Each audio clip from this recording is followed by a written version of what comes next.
आइए सुनते हैं विवाहित महिलाओं के बीच अत्यधिक प्रचलित ज्येष्ठ कृष्ण अमावस्या के दिन आने वाले सावित्री व्रत की कथा। भद्र देश के एक राजा थे जिनका नाम अश्वपति था। भद्र देश के राजा अश्वपति के कोई संतान न थी। उन्होंने संतान की प्राप्ति के लिए मंत्रोच्चारण के साथ प्रतिदिन 1,00,000 आहुतियां दी। 18 वर्षों तक ये क्रम जारी रहा। इसके बाद सावित्री देवी ने प्रकट होकर वर दिया कि राजन, तुझे एक तेजस्वी कन्या पैदा होगी। सावित्री देवी की कृपा से जन्म लेने के कारण से कन्या का नाम सावित्री रखा गया। कन्या बड़ी होकर बेहद रूपवान हुई। योग्य वर न मिलने की वजह से सावित्री के पिता दुखी थे। उन्होंने कन्या को स्वयं वर तलाशने भेजा। सावित्री तपोवन में भटकने लगी। वहां साल्व देश के राजा द्युमत्सेन रहते थे, क्योंकि उनका राज्य किसी ने छीन लिया था। उनके पुत्र सत्यवान को देखकर सावित्री ने पति के रूप में उनका वरण किया। ऋषिराज नारद को जब ये बात पता चली तो वह राजा अश्वपति के पास पहुँचे और कहा कि हे राजन, यह क्या कर रहे हैं आप? सत्यवान गुणवान है, धर्मात्मा है और बलवान भी है, पर उसकी आयु बहुत छोटी है, वह अल्पायु है। 1 वर्ष के बाद ही उसकी मृत्यु हो जाएगी। ऋषिराज नारद की बात सुनकर राजा अश्वपति घोर चिंता में डूब गए। सावित्री ने उनसे कारण पूछा तो राजा ने कहा, पुत्री, तुमने जिस राजकुमार को अपने वर के रूप में चुना है वह अल्पायु हैं।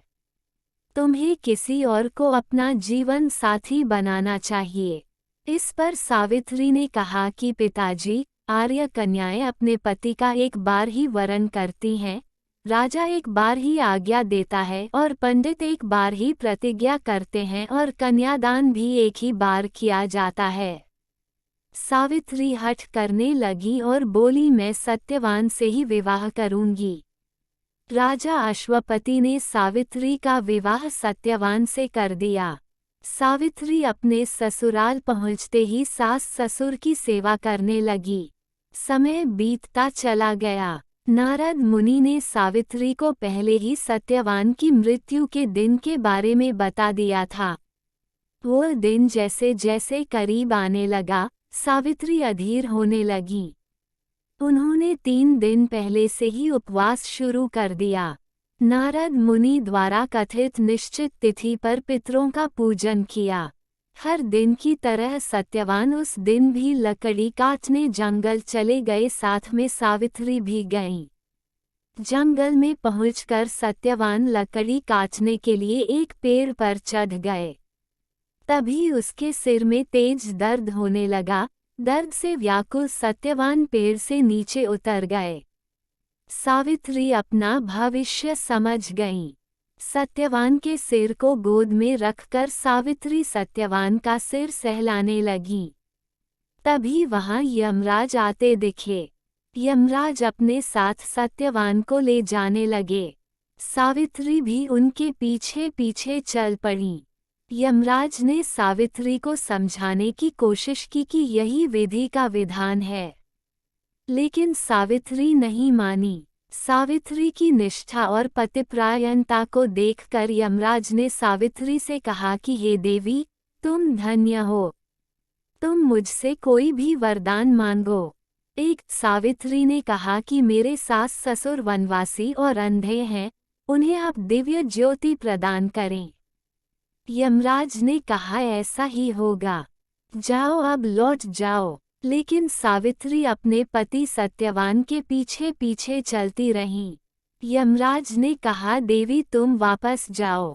सावित्री ने कहा, भगवान, मुझे अपने पतिदेव के पीछे पीछे चलने में कोई परेशानी नहीं है। पति के पीछे चलना मेरा कर्तव्य है। ये सुनकर उन्होंने फिर से उसे एक और वर मांगने के लिए कहा। सावित्री बोली, हमारे ससुर का राज्य छिन गया है, उसे पुनः वापस दिला दें। यमराज ने सावित्री को यह वरदान भी दे दिया और कहा, अब तुम लौट जाओ। लेकिन सावित्री पीछे पीछे चलती रहीं। यमराज ने सावित्री को तीसरा वरदान मांगने को कहा। 3 इस पर सावित्री ने 100 संतानों और सौभाग्य का वरदान मांगा। यमराज ने इसका वरदान भी सावित्री को दे दिया।